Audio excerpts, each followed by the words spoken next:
নমস্কার, নাগরিক মনে সবাইকে স্বাগত। এই মুহূর্তে সবচেয়ে বড় খবর, চাকরিহারা যোগ্য মৌমিতা শ্যাম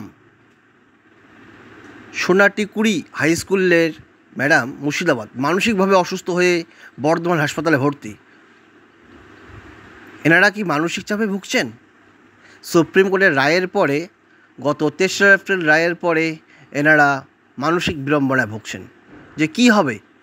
যোগ্যতা থাকা সত্ত্বেও সরকারের দুর্নীতির কারণে আজকে তারা বলি, আর সেই সরকার যোগ্যদের সঙ্গে কোনো সহযোগিতা না করে ঘুরপথে অযোগ্যকে নিয়োগ করার একটা প্রক্রিয়া সুপ্রিম নজরে এসেছে।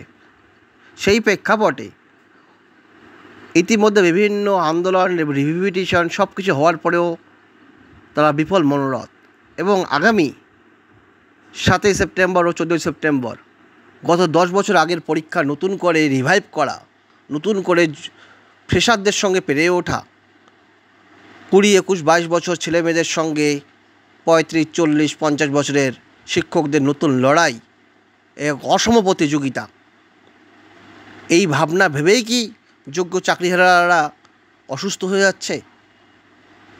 মূলত সুপ্রিম কোর্টের নির্দেশ ছিল আনটেন্টেডদের ম্যাক্সিমাম রিলিফ দিয়ে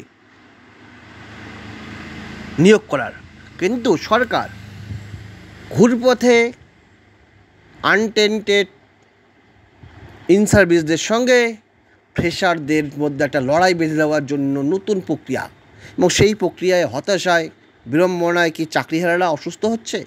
আপনারা কি মনে করেন?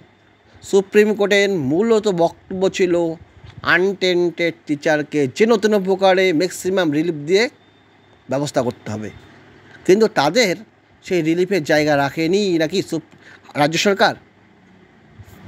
রাজ্য সরকার কি তাহলে যোগ্যদের সঙ্গে সহযোগিতা করছে না? আপনারা কি মনে করেন? কমেন্টে জানাবেন।